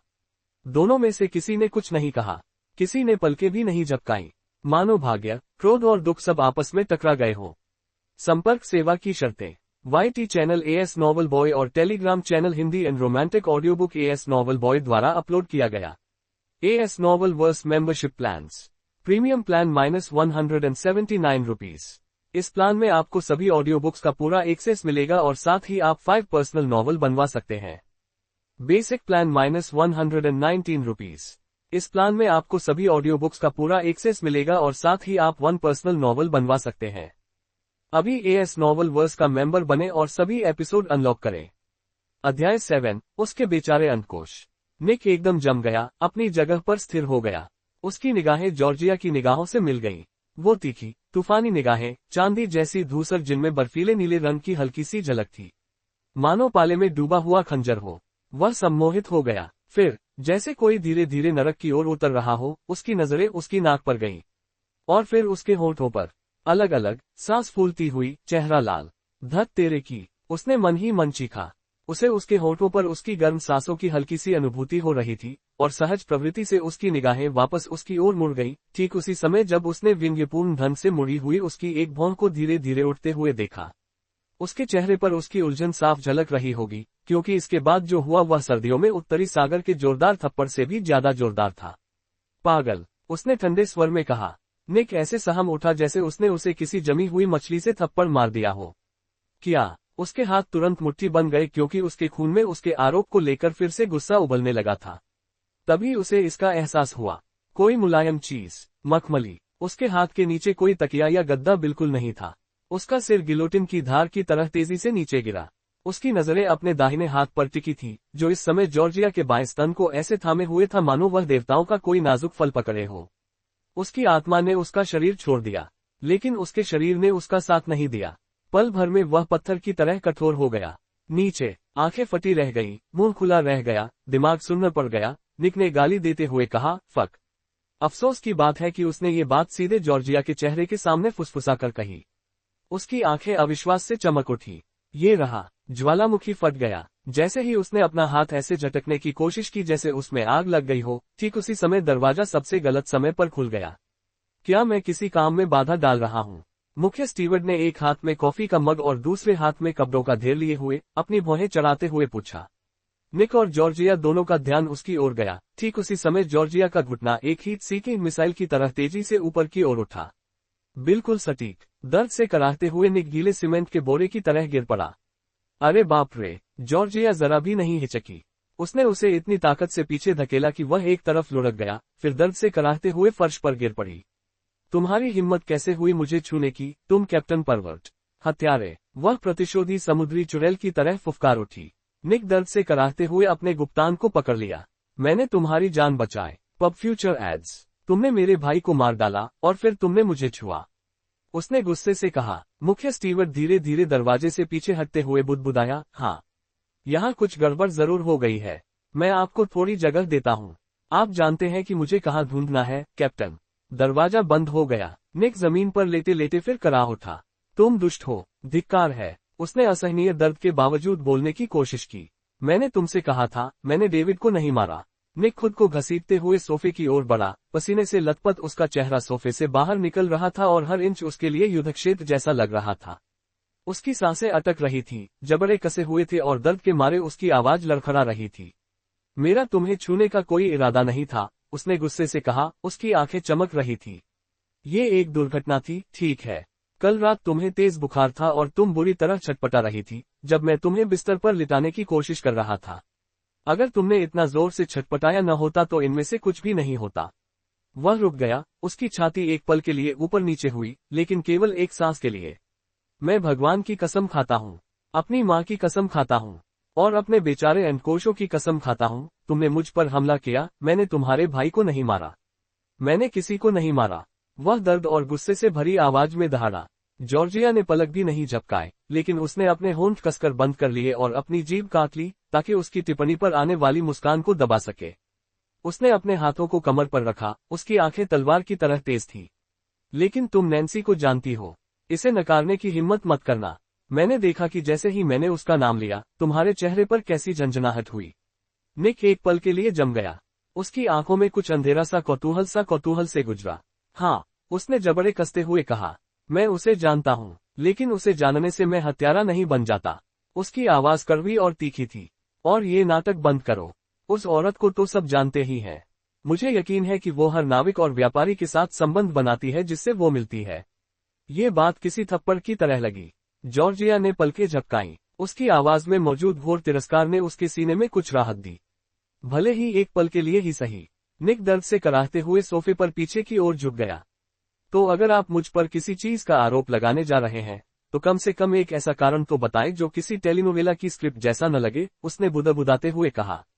लेकिन अब जॉर्जिया का दिमाग चकरा रहा था, क्योंकि अगर वह सच कह रहा था, तो उसने अभी अभी जो कुछ किया और उससे जो कहा, वह बेहद शर्मनाक और अपमानजनक था। उसने घबराकर उसे घूरा। अपराध बोध धीरे धीरे हावी होने लगा। उसकी नजर ड्रेसर पर रखी पानी की बोतल पर पड़ी। उसने हिचकिचाते हुए उसकी ओर इशारा किया। क्या आपको थोड़ा पानी चाहिए? उसने लगभग फुसफुसाते हुए पूछा, फिर घबराहट में अपने होंठ काट लिए। निक ने उसे इस तरह घूरकर देखा मानो उसने उसे जहर दे दिया हो। नहीं, महोदया, उसने आंखें घुमाते हुए गुस्से से कहा। इस शापित ग्रह पर पानी की कोई बोतल इस तरह के दर्द को कम नहीं कर सकती। उसने पेट पकड़ते हुए उपहास किया। अब शर्माने की कोशिश मत करो, खासकर तब जब तुमने मुझे घूंसे मारे, तकिए और मेरा सामान मुझ पर फेंका और मुझे ऐसे लात मारी जैसे मैं कोई अपराधी हूँ। उसकी आवाज ऊंची हो गई, गुस्से से भरी हुई। तुमने मुझे धन्यवाद तक नहीं दिया, कृतज्ञता का एक शब्द भी नहीं बोला। वह लड़खड़ाते हुए लेकिन दृढ़ निश्चय के साथ खड़ा हुआ। क्या तुम्हें पता भी है मैंने कल रात क्या किया? मैं एक चलती हुई जहाज से कूद गया। एक चलती हुई जहाज से, सिर्फ तुम्हारी ठंडी जान को डूबने से बचाने के लिए। वह लंगड़ाते हुए बेतहाशा हाथ पैर हिलाने लगा। मैंने सारे नियमों को तोड़ दिया। रेडियो साइलेंस तोड़ा, समुद्री प्रक्रिया का उल्लंघन किया, पूरी तरह भीग गया, तुम्हें पोसीडोन के पेशाब के गड्ढे की गहराई से बाहर निकाला, और किस लिए? उसने गुस्से से अपनी ओर इशारा करते हुए कहा, इसके लिए। एक बुखार से पीड़ित अजनबी की देखभाल करते हुए एक रात बिना सोए बिताने के लिए, और फिर उसी कृतघ्न, बदतमीज, खूबसूरत लड़की द्वारा मौखिक दुर्व्यवहार और शारीरिक हमले का शिकार होने के लिए। वह रुक गया। दोनों एक दूसरे को घूरते रहे। उसकी निगाहें डगमगा गईं। औरत, उसने गुस्से से बुदबुदाते हुए कहा और कराहते हुए सोफे पर गिर पड़ा। उसने बोलना जारी रखा, लेकिन अब उसकी आवाज शांत थी। कम से कम आप माफी तो मांग सकते थे, मुझे वह घटिया पानी पिलाने की बजाय। पब फ्यूचर विज्ञापन 60+ audio book access in Telegram सब कंप्लीट है। ये भी अध्याय 8 बर्बाद। धन्यवाद। जॉर्जिया ने आखिरकार धीमी आवाज में कहा। शब्द उसके गले में कांटों की तरह अटक गए थे। उसने अपनी नजरें नीचे झुकाए रखी, अपनी बड़ी सी कमीज के किनारे पर अंगूठे घुमाती रही। सीने में उमड़ रहे अपराधबोध के कारण उसकी आवाज मुश्किल से सुनाई दे रही थी। निक ने एक लंबी, नाटकीय आह भरी, ऐसी आह जो निराशा को चीख चीख कर प्रकट करती थी। उसने जानबूझकर इतनी लंबी आह भरी कि मानो दिल को चुभ जाए। बिना कुछ कहे वह खड़ा हुआ, ड्रेसर के पास गया, पानी की बोतल उठाई और एक झटके से ढक्कन खोल दिया। जैसे जैसे वह पीता गया, उसकी निगाहें जॉर्जिया पर टिक गईं, जो मानो बिस्तर के नीचे छिप जाना चाहती थी। वह बेचैन थी, उसकी मुद्रा तनावपूर्ण थी, और शर्म से उसका चेहरा लाल हो गया था। फिर उसने तीखे व्यंग्य के साथ अपना रेडियो उठाया और उसमें बोलने लगा। इवलिन, अब तुम अंदर आ सकती हो। राजकुमारी का शाही नखरा शांत हो गया है, उसने व्यंग्य से भरे हर शब्द में कहा। जॉर्जिया दर्द से कराह उठी, अपने होंठ काट लिए और उसकी तरफ पीठ करके खड़ी हो गई, इस उम्मीद में कि शायद जमीन फट जाए और वह पूरी तरह से उसमें समा जाए। निक सोफे पर वापस आया और कराहते हुए बैठ गया। तुम बैठ सकते हो, तुम्हें पता है ना, उसने आंखें घुमाते हुए कहा। खुद को खड़े रहने की यातना देने की कोई जरूरत नहीं है। जॉर्जिया अकड़कर हिली और बिस्तर के बिल्कुल किनारे पर बैठ गई, मानो उसे डर हो कि कहीं बिस्तर भी उसे ठुकरा न दे। वह अब भी उसकी तरफ नहीं देख रही थी। निक ने एक पल के लिए उसे घूरा, फिर सीधे मुद्दे पर आ गया। जब मैंने तुम्हें पानी से बाहर निकाला, तो तुमने मुझसे विनती की कि मैं किसी को न बताऊं। कहा कि कोई तुम्हें जान से मारने की कोशिश कर रहा था। क्या वह सिर्फ नैन्सी ही थी? जॉर्जिया का शरीर तनावग्रस्त हो गया। धीरे धीरे उसने अपना सिर घुमाया और उसकी आंखें अंततः उसकी आंखों से मिली। उनके बीच का तूफान थोड़ा शांत हुआ। हाँ, उसने फुसफुसाते हुए कहा। हम बहस कर रहे थे। उसने मुझे धक्का दिया, एक से ज्यादा बार। मेरा संतुलन बिगड़ गया, मैं गिर गई। निक की भौहें तन गईं, लेकिन उसकी आवाज तीखी ही रही। तुम किस बात पर बहस कर रहे थे? जॉर्जिया हिचकिचाए, फिर उसने नजरें हटा ली और उसकी आवाज कसी हुई थी। यह निजी मामला है। निक ने एक छोटी, भावहीन हंसी हंसी। निजी, उसने थोड़ी ऊंची आवाज में दोहराया। मैंने अपनी जान, अपने दल और अपने कप्तान के लाइसेंस को दांव पर लगाकर तुम्हें उस भयानक समुद्र से बाहर निकाला। मैंने नियमों का उल्लंघन किया, मामले को दबा दिया और आपको अपने केबिन में रहने दिया। ये सब इसलिए क्योंकि आपने कहा था कि कोई आपको जान से मारने की कोशिश कर रहा है। वह आगे झुका, उसकी आंखें सिकुड़ गईं। मुझे नहीं लगता कि यह निजी मामला है, कहना काफी है। मुझे लगता है कि मुझे पूरी कहानी जानने का हक है, विस्तार से। ये तुम्हारा काम नहीं है, जॉर्जिया ने खुद में सिमटते हुए बुदबुदाया। बस मुझे अगले बंदरगाह तक पहुंचने दो, मैं चुपचाप चली जाऊंगी, किसी को पता भी नहीं चलेगा कि मैं यहाँ थी। निक जोर से हंसा, इस बार और भी जोर से, जैसे किसी ने थप्पड़ मारा हो। क्या तुम सच में ऐसा सोच रहे हो? तुम्हें लगता है कि मैं तुम्हें किसी आवारा बिल्ली की तरह चुपके से बंदरगाह में ले जाऊंगा और किसी को पता भी नहीं चलेगा? बंदरगाह अधिकारी मुझसे पूछताछ करेंगे, तटरक्षक बल मेरे दल से सवाल करेंगे। और किस लिए? एक भगोड़े के लिए जिसके पास राज है और कोई स्पष्टीकरण नहीं है। वह अचानक खड़ा हो गया, उसकी आवाज गुस्से से भर उठी। मैं अपना लाइसेंस, अपने दल की सुरक्षा या अपना पूरा करियर ऐसे व्यक्ति के लिए दांव पर नहीं लगाऊंगा जो मुझे सच तक नहीं बता रहा है। अगर तुम मुझे इसे छुपाए रखने का कोई ठोस कारण नहीं देते, तो बेहतर होगा कि मैं इसकी सूचना बंदरगाह अधिकारियों और तटरक्षक बल को दे दूं। जॉर्जिया का चेहरा लाल हो गया, उसका गला सूख गया। उसने नजरें फेर ली और जोर से घूंट भरा। सच शर्मनाक था, लेकिन चुप रहने के परिणाम और भी बुरे थे। मैंने नैन्सी को अपने नशे में धुत मंगेतर को चूमते हुए पकड़ा, उसने कांपती हुई आवाज में कबूल किया। ये कल रात हुआ, मेरी शादी आज दोपहर को होनी थी। गले में अटकी बात को निगलने के लिए वह थोड़ी देर रुकी। उन्हें देखते ही मैंने अपना प्लान रद्द कर दिया। मैं भागी, नैन्सी मेरे पीछे भागी, और देखते ही देखते मैं पानी में गिर गई। निक ने पलकें झपकाईं, उसके होंठ फड़कने लगे। उसने कोशिश की, उसने सचमुच कोशिश की, लेकिन हंसी उसके रोकने से पहले ही निकल गई। वह हंसी व्यंग्यपूर्ण और कड़वी थी, जॉर्जिया से ज्यादा नैन्सी के बारे में। हे भगवान, उसने सिर हिलाते हुए कहा। ये तो हत्या के प्रयास से कम और उच्च समाज की महिलाओं के बीच हुई हाथापाई से ज्यादा बेकाबू लग रही है। जॉर्जिया ने उसे घूर कर देखा। यह कोई हादसा नहीं था, उसने गुस्से से कहा, उसकी आवाज कांप रही थी। शायद पहला धक्का हादसा था, लेकिन मेरे गिरने के बाद उसने कुछ नहीं किया। वह बस वहीं खड़ी रही। पब फ्यूचर विज्ञापन। उसकी आंखों में आंसू आ गए और उसकी आवाज कांप रही थी। उसने मदद के लिए चीख नहीं मारी, रस्सी नहीं फेंकी, घबराहट भी नहीं दिखाई। वह बस देखती रही, मुझे ऐसे बहते हुए देखती रही जैसे मैं कुछ भी नहीं हूं। फिर उसने मुस्कुरा दिया, जैसे वह मुझे डूबने देना चाहती हो। फिर वह मुड़ी और ऐसे चली गई जैसे ये कोई आम दिन हो। निक की मुस्कान फीकी पड़ गई। उसका चेहरा निहारते हुए उसकी आंखें सिकुड़ गईं। उसकी आंखों में कुछ ऐसा था, कच्चा, कांपता हुआ, सच्चा, जो उसे झकझोर गया। ये किसी के झूठ बोलने का संकेत नहीं था। फिर भी संदेह बना रहा। वह नैन्सी को जानता था। वह लापरवाह, चंचल और निर्लज हो सकती थी, लेकिन एक हत्यारा, निक ने अपने बालों में हाथ फेरा, तनाव से उसके कंधे तन गए थे। हो सकता है वो आधी दुनिया के साथ सोती हो, लेकिन हत्या, उसने सोचा, जानबूझकर नहीं, कम से कम, वो नैन्सी तो नहीं जिसे वो पहले जानता था। निक ने अपनी बाहें मोड़ ली, उसकी आवाज में जिज्ञासा और अविश्वास का मिला जुला भाव था। तो आप मुझसे यहाँ क्या करवाना चाहते हैं? अगर नैन्सी ने जानबूझकर तुम्हें इस भयानक समुद्र के बीच मरने के लिए छोड़ दिया, तो क्या तुम्हें उसकी शिकायत नहीं करनी चाहिए? और आपकी शादी का क्या? आपका परिवार, आपके दोस्त, क्या आपको नहीं लगता कि उन्हें आपके गायब होने का पता चल जाएगा? जॉर्जिया कराह उठी और अपने दोनों हाथों से अपना चेहरा सहलाने लगी, फिर उसने अपना सिर ऐसे पकड़ लिया जैसे वह चीखने ही वाली हो। हे भगवान, मुझे नहीं पता, ठीक है। मुझे बस इतना पता है कि मैं रेमंड से शादी नहीं करना चाहती। मैं नहीं करूंगी, लेकिन हमने शादी से पहले एक समझौता किया था, और अगर मैं शादी नहीं करती। उसने अपने हाथ नीचे कर लिए, घबराहट से उसकी आंखें चौड़ी हो गई, तो मैं बर्बाद हो जाऊंगी। निक की भौहें तन गई, उसका संदेह एक तूफानी बादल की तरह उभर आया। रुको, Raymond Davis, east west cruise line से। जॉर्जिया ने अनिच्छा से सिर हिलाया। निक उसे ऐसे घूर रहा था जैसे उसने अभी अभी घोषणा की हो कि उसकी सगाई किसी जेम्स बॉन्ड फिल्म के खलनायक से हुई है। तुम मुझे बता रही हो कि रेमंड डेविस तुम्हारा मंगेतर है? उसकी आवाज में मौजूद संदेह किसी मुके की तरह लगा। जॉर्जिया असहज हो गई। तुम उससे शादी करने वाली थी? उसने अविश्वास और कुछ अन्य भावों से भरी आवाज में फिर पूछा। जॉर्जिया ने अपनी बाहें मोड़ ली, अब वह बचाव की मुद्रा में थी। हाँ, वही रेमंड डेविस। निक ने धीमी सी सीटी बजाई और कमर पर हाथ रखकर पीछे झुक गया। अरे यार, ये तो बहुत ही पेचीदा हो गया। अध्याय 9, भावनाओं के साथ। जॉर्जिया ने अपना सिर झुकाया, और अपने मंगेतर का नाम सुनकर निक की अजीब प्रतिक्रिया देखकर उसकी भौहें तन गईं। उसके चेहरे के भाव इतनी तेजी से और अचानक बदल गए थे कि इसका कोई मतलब न होना नामुमकिन था। लेकिन इससे पहले कि वह उससे कुछ पूछ पाती, एक दस्तक ने उसके विचारों को तोड़ दिया। अंदर आओ, निक ने कटी हुई आवाज में कहा।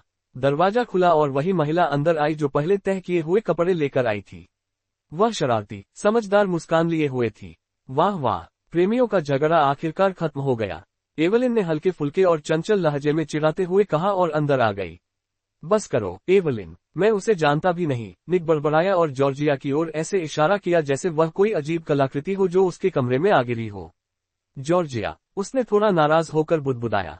मेरा नाम जॉर्जिया लुइस है। एवलिन ने नाटकीय अंदाज में हौंकते हुए निक की ओर देखा। कितनी बदतमीजी की आपने, कैप्टन। उस युवती पर टूट पड़ने से पहले आपने उसका नाम तक नहीं पूछा। छी, पुरुषों की यही खासियत होती है। ये एक दुर्घटना थी, निक गुस्से से चिल्लाया, स्पष्ट रूप से उसका धैर्य खत्म हो रहा था। हाँ, बिल्कुल, एवलिन ने आंख मारते हुए कहा, फिर उसने अपना ध्यान जॉर्जिया की ओर मोड़ा और उसका चेहरा काफी सौम्य हो गया। उसने हाथ बढ़ाया और उसकी आवाज नर्म पड़ गई। मैं एवलिन हूँ, चीफ स्टीवर्ड। इस चिड़चिड़े आदमी से डरने की जरूरत नहीं है। मैं उससे उम्र में बड़ी हूँ, और वह मेरा इतना सम्मान करता है कि मेरे आसपास होने पर कभी बदतमीजी नहीं करता। जॉर्जिया के चेहरे पर हल्की सी मुस्कान आ गई। एवलिन की गर्मजोशी उसके अभी भी तनावग्रस्त मन को मरहम की तरह लगी। एवलिन ने अपने हाथ में पकड़े कपड़ों के ढेर में से एक कमीज उठाई और निक की तरफ फेंक दी। लो, इसे पहन लो, नहीं तो उसे और ज्यादा परेशान करोगे। तुम किसी स्कैंडल से निकले हुए विकृत मानसिकता वाले व्यक्ति की तरह लग रहे हो। एक औरत के सामने अपने एब्स और सुडौल शरीर का प्रदर्शन करने में कितने बेशर्म हो तुम। निक ने कमीज छीनी और बड़बड़ाते हुए उसे अपने सिर के ऊपर से उतार दिया। इसे रसोई घर में ले जाओ, इसे कुछ खाने को दो, उसने दरवाजे की ओर बढ़ते हुए आदेश दिया। फिर मेरे पीछे पुल पर आओ, मुझे एक घोषणा करनी है। जवाब का इंतजार किए बिना निक चुपके से बाहर निकल गया, और उसके पीछे दरवाजा खट से बंद हो गया। Pub Future ads. जैसे ही कमरे में सन्नाटा छा गया, जॉर्जिया ने आखिरकार वह सांस छोड़ी जिसे वह अनजाने में ही रोके हुए थी। एवलिन की हल्की हंसी सुनकर जॉर्जिया ने अपना सिर तेजी से घुमाया।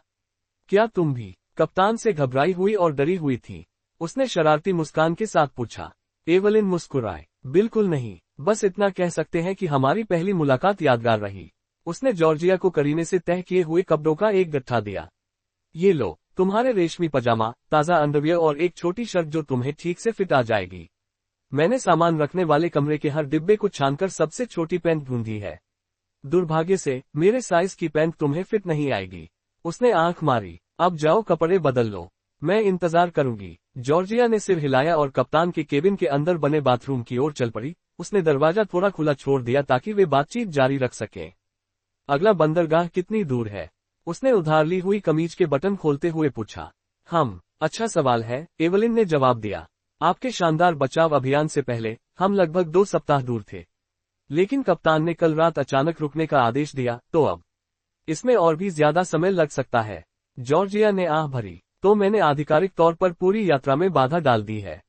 हाँ, बिल्कुल, एवलिन ने हंसते हुए स्वीकार किया, लेकिन खुद को दोष मत दो। इससे यहाँ थोड़ा रोमांच तो आ ही गया। कल रात का बचाव अभियान पूरी तरह से अफरा तफरी मची हुई थी। हम सब इधर उधर भाग रहे थे। यह नाटकीय था, यह अस्त व्यस्त था, और सच कहूं तो इसमें थोड़ा मजा भी आया। जॉर्जिया कपड़े पहने हुए बाथरूम से बाहर निकली और गीले बालों में उंगलियां फेरने लगी। मजा? क्यों? एवलिन की आंखें चमक उठी और वह रहस्यमयी अंदाज में आगे झुकी। क्योंकि मेरी प्यारी, हमें अपने कैप्टन नाइट को इस तरह देखने का मौका रोज रोज नहीं मिलता। जॉर्जिया ने भौहें चढ़ा ली। जैसे क्या? एवलिन मुस्कुराए। भावनाओं के साथ। जॉर्जिया ने भौहें चढ़ा ली और जो कुछ उसने सुना था उस पर सवाल उठाने लगी। भावनाएं? यह सही नहीं हो सकता। आज सुबह जिस कप्तान से वह मिली थी, वह तो मानो भावनाओं से लबालब भरा हुआ था। व्यंग्य, झुंझलाहट, क्रोध और उसकी तीखी जुबान। एवलिन ने उसकी उलझन को भांपते हुए मुस्कुराते हुए कहा, तुम सोच रही हो, है ना? वह बिना शर्त के क्यों था? जॉर्जिया ने पलकें झपकाई। अचानक उसे वह असहज क्षण दर्दनाक स्पष्टता के साथ याद आ गया। वह बिना कमीज के था, एवलिन ने आगे कहा, क्योंकि तुम्हें तेज बुखार था और तुम उल्टी कर रहे थे। बेचारा घबरा गया। तुम्हें साफ करने के लिए जो भी चीज हाथ लगी, सब कुछ उठा लिया, अपनी कमीजें, सब कुछ, जब तक कुछ भी नहीं बचा। खैर, कपड़े धोने का दिन तो अभी कुछ दिन दूर है, इसलिए उसने अपने सारे साफ कपड़े पहले ही इस्तेमाल कर लिए थे। मैंने उसे घबराया हुआ सा देखा, तो मैंने कपड़े धोने का काम अपने हाथ में लेने की पेशकश की। वह आदमी पूरी तरह से अस्त व्यस्त था। जॉर्जिया के गाल शर्म से लाल हो गए। हे भगवान, मैंने उसे इसी बात पर विकृत मानसिकता वाला कह दिया। एवलिन जोर से हंस पड़ी। जैसे ही वे गलियारे में चलने लगे, एवलिन ने हंसते हुए पीछे मुड़कर देखा। लेकिन सुनो, कैप्टन नाइट ने क्रू को बचाव की घोषणा वापस लेने का आदेश भी दिया है। उन्होंने दावा किया कि यह एक झूठा अलार्म था। उन्होंने कहा कि हमें आपके जागने तक किसी भी बात की आधिकारिक घोषणा करने से पहले इंतजार करना चाहिए। जॉर्जिया के कदम थोड़े लड़खड़ा गए। उसका पेट अंदर तक हिल गया। लेकिन उसने वजह नहीं बताई। एवलिन ने लापरवाही से कहा, मुझे लगा कि तुमने ही उससे पूछा होगा। जॉर्जिया ने अपना सिर झुका लिया। उसके किए का बोझ अब उस पर और भी भारी पड़ रहा था। अगर यह बात बंदरगाह अधिकारियों तक पहुंच गई, तो वह सब कुछ खो सकता था। जी हाँ, मैंने किया, उसने धीमी आवाज में स्वीकार किया। यह पेचीदा है। मुझे नहीं पता कि आपको बताऊं या नहीं। मैं कप्तान पर फैसला छोड़ दूंगी। एवलिन ने नरमी से सिर हिलाकर उसकी बात समझी। कोई बात नहीं, आपको कुछ कहने की जरूरत नहीं है। मुझे उन पर भरोसा है। कैप्टन नाइट प्रोटोकॉल का उल्लंघन तब तक नहीं करेंगे जब तक कि कोई बहुत जरूरी कारण न हो। जॉर्जिया ने अपने होंठ कसकर बंद कर लिए। उसके सीने में अपराधबोध उमड़ रहा था। उसे पता नहीं क्यों, लेकिन घंटों बाद पहली बार उसे उम्मीद थी कि निक नाइट सचमुच समझता होगा कि वह क्या कर रहा है, क्योंकि वह उसे एक ऐसे तूफान में घसीट रही थी जो अभी शुरू ही हुआ था। एवलिन ने एक चौड़ा स्टील का दरवाजा खोला और एक तरफ हट गई। तो हम आ गए रसोई घर में, उसने घोषणा की। नाश्ता अभी शुरू नहीं हुआ है, क्योंकि जैसा कि आपने सुना, कैप्टन पहले क्रू से बात करना चाहते हैं। तो आप अपनी मर्जी से खा लीजिए, जो चाहिए खाइए। यहाँ हमेशा एक पूरी सेना को खिलाने के लिए पर्याप्त से ज्यादा खाना होता है। मीटिंग खत्म होते ही मैं वापस आ जाऊंगी। जॉर्जिया की प्रतिक्रिया का इंतजार किए बिना एवलिन ने उसे आंख मारी और गलियारे में गायब हो गई। जॉर्जिया संभलकर अंदर दाखिल हुई। उसे शक भरी निगाहों या बेरुखी का आधा डर था, लेकिन कमरा खाली था, सिवाय उन लंबे काउंटरों के जो खाने से भरी ट्रे से लदे थे और अभी भी वॉर्मर के नीचे भाप छोड़ रहे थे। उसकी नजर सुनहरे हैश ब्राउन, मक्खन लगे ब्रेड रोल, मुलायम तले हुए अंडे, कुरकुरे बेकन, ग्रिल्ड टमाटर, ताजे फल और जूस व कॉफी के जगहों पर पड़ी। उसके पेट से इतनी जोर से गुड़गुड़ाहट की आवाज आई कि उसकी गूंज रसोई की दीवारों से टकराकर पूरी दीवार में सुनाई दी। ठीक है, मुझे कल रात खाना खाने का मौका ही नहीं मिला, उसने सोचा, अपने पेट को सहलाते हुए, क्योंकि उसके साथ जो कुछ भी हुआ था उसका बोझ भूख की एक तीव्र पीड़ा के रूप में सामने आ गया था। जॉर्जिया ने सारी चिंताएं दरकिनार करते हुए अपनी आस्तीनें चढ़ा ली। वैसे तकनीकी रूप से कहें तो बड़ी सी क्रू शर्ट की आस्तीनें, और खाने में टूट पड़ी। उसने दिखावे की परवाह किए बिना अपनी थाली भर ली।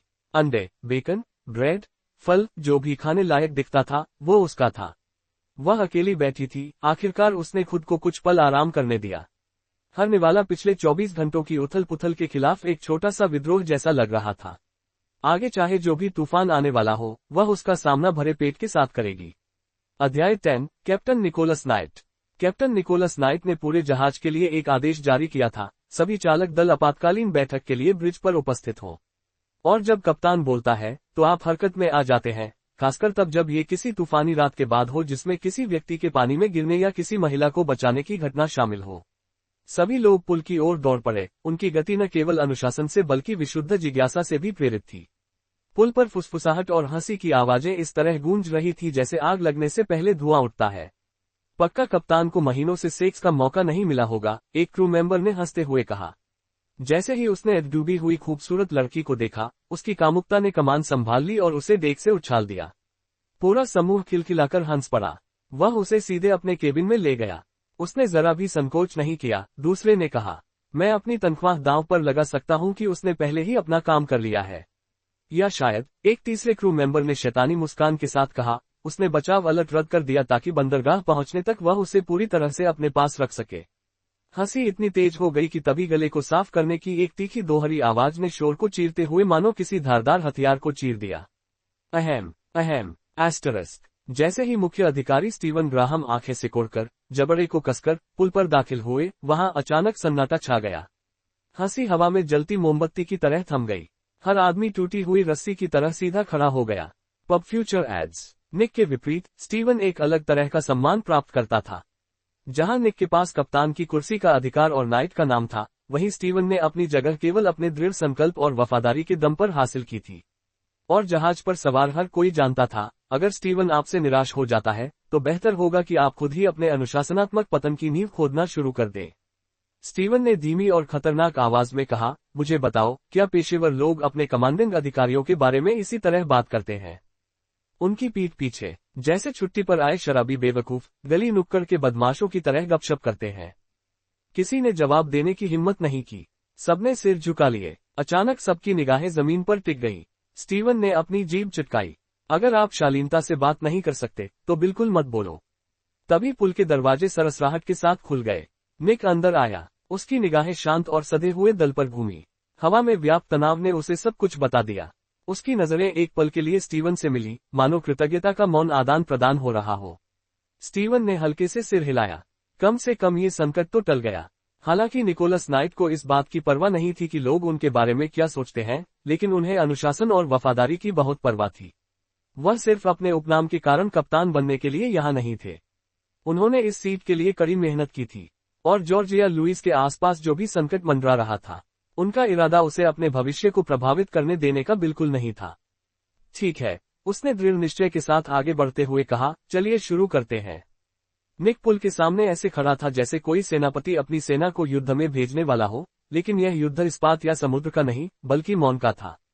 उसने चालक दल के प्रत्येक सदस्य को कागज का एक मुड़ा हुआ पन्ना थमा दिया। जैसे ही उन्होंने उसे खोला, कमरे में भ्रम और अविश्वास की लहर दौड़ गई। फुसफुसाहटें बीच में ही रुक गईं। सबके जबड़े लटक गए। सबकी निगाहें कागज से हटकर अपने कप्तान पर ऐसे टिक गई मानो उसने नियमों का उल्लंघन कर दिया हो। ये एक गोपनीयता समझौता था। मुझे उम्मीद है कि आप सभी पढ़ सकते हैं, निक ने संक्षिप्त और ठंडे स्वर में कहना शुरू किया। वो जो वहां है, वही तुम्हारा नया सबसे अच्छा दोस्त है। उस दस्तावेज में लिखा है कि कल रात पानी में गिरे व्यक्ति को बचाने का कोई प्रयास नहीं हुआ। तुमने पानी में कोई इंसान नहीं देखा। तुमने किसी को नहीं बचाया। तुमने कचरे का ढेर देखा, एक पुतला, या यूं कहो, एक हवा से भरा हुआ फ्लेमिंगो। तुमने कुछ नहीं देखा, तुम कुछ नहीं कहोगे। स्टीवन ने पलकें झपकाई और माथे पर शिकन डाली, फिर तुरंत ही अपने भावों को तत्स्थता के मुखौटे के पीछे छिपा लिया। कागज पर उसकी उंगलियां कस गईं, लेकिन उसने कुछ नहीं कहा। अभी तक निक उनके सामने धीरे धीरे चहलकदमी कर रहा था, हर कदम शांत और निर्णायक लग रहा था। अगर तुम्हें मुसीबत में पड़ने की चिंता है, तो चिंता मत करो। यह फैसला मेरा है, सिर्फ मेरा। इसकी जिम्मेदारी मैं उठाऊंगा। अगर कभी कोई बवाल हुआ, तो सिर्फ मैं ही झेलूंगा। इसीलिए मैं चाहता हूं कि तुम इस पर हस्ताक्षर करो, अपनी सुरक्षा के लिए। वह रुका और एक एक करके उनकी आंखों में देखा। उसके चेहरे पर सख्त भाव थे। क्या तुम समझते हो? किसी ने जवाब नहीं दिया। तभी मुख्य अभियंता ने गला साफ किया और हिचकिचाते हुए हाथ उठाया। निक ने सिर हिलाया। माफ कीजिए, कैप्टन। लेकिन वह आदमी हिचकिचाया, फिर हिम्मत जुटाकर बोला, इज्जत के साथ कहूं तो ये कुछ ज्यादा ही लग रहा है। आप एक ऐसी औरत के लिए अपना पूरा करियर दांव पर लगा रहे हैं जिसे आप जानते भी नहीं। क्या ये कुछ ज्यादा ही गैरजिम्मेदाराना नहीं है? कमरे में तनाव का माहौल छा गया, सबकी निगाहें कप्तान और इंजीनियर के बीच घूम रही थी। निक के जबड़े एक पल के लिए कस गए, फिर उसने कहा, उसका नाम जॉर्जिया है। Pub Future ads. उनकी आवाज थोड़ी नरम हुई, लेकिन बस थोड़ी सी। वह इस जहाज या यहाँ किसी के लिए कोई खतरा नहीं है। वह बस एक बहुत ही बुरी स्थिति में है, और उसने समय मांगा है, बस कुछ सोचने समझने के लिए समय। वह रुका और कमरे का जायजा लिया। मुझे अभी पूरी कहानी नहीं पता, लेकिन जब मैं डर देखता हूँ तो उसे पहचान लेता हूँ, असली डर, और मैं चुपचाप बैठकर किसी को इसके हवाले नहीं करूंगा। फिर उन्होंने धीमी आवाज में, लेकिन उतने ही दृढ़ता से कहा, चलिए मान लेते हैं कि ये जीवन मरण का मामला है, लेकिन आप सब सुरक्षित हैं। हम सुरक्षित हैं, और हमारी सुरक्षा तभी बनी रहेगी जब कोई भी इस बारे में बात नहीं करेगा। किसी ने एक शब्द भी नहीं कहा, किसी को कहने की जरूरत भी नहीं थी। निक ने कुछ पल की चुप्पी को बरकरार रखा, फिर सिर हिलाकर सहमति दी। सभी ने झटपट कलम उठाए और एनडीए पर हस्ताक्षर कर दिए। अगर सभी ने हस्ताक्षर कर दिए हैं, तो उनकी बैठक समाप्त हो जाती है। चुपचाप अपना काम करो और मुंह बंद रखो। अपने अपने काम पर वापस जाओ या जो भी तुम्हारा कार्यक्रम है, उस पर ध्यान दो। और इतना कहकर वह मुड़ा और बाहर चला गया। कमान का भार उसके कंधों पर मजबूती से टिका हुआ था, लेकिन वह केवल अपनी जिज्ञासा के कारण जॉर्जिया की मदद करने के लिए दृढ़ संकल्पित था। स्टीवन तुरंत उसके पीछे भागा, उसके जूते जमीन पर तेजी से पड़ रहे थे। निक, रुको, हमें अभी बात करनी है। निक ने बिना मुड़े हाथ उठाया। इस बात को याद रखना। उसकी निगाहें पुल से तितर बितर हो रहे चालक दल के सदस्यों की भीड़ पर घूमी और जैसे ही एवलिन बाहर कदम रखने वाली थी, उसकी निगाहें उस पर टिक गईं। एवलिन, उसने पुकारा। वह मुड़ी और हैरानी से अपनी भौहें ऊपर उठाईं। क्या आप जॉर्जिया के खाना खत्म होने के बाद उसे मेरे ऑफिस तक छोड़ सकते हैं? निक ने पूछा। अब समय आ गया है कि हम ठीक से बात करें, बिना तकिए फेंके और मारपीट किए। चीफ मेरे साथ होंगे, शायद इस बार वो अपना नखरा कम दिखाएगी। एवलिन मुस्कुराए, उसकी मुस्कान शैतानी सी लग रही थी। नखरे, है ना? क्या तुम इसे यही कहते हो? मुझे यकीन है कि तुम्हें इस तरह के नखरे पसंद हैं। निक ने अपने दोनों हाथ अपनी कमर पर रखे और माथे पर शिकन के साथ कहा, एवलिन, मैं सच कह रहा हूँ।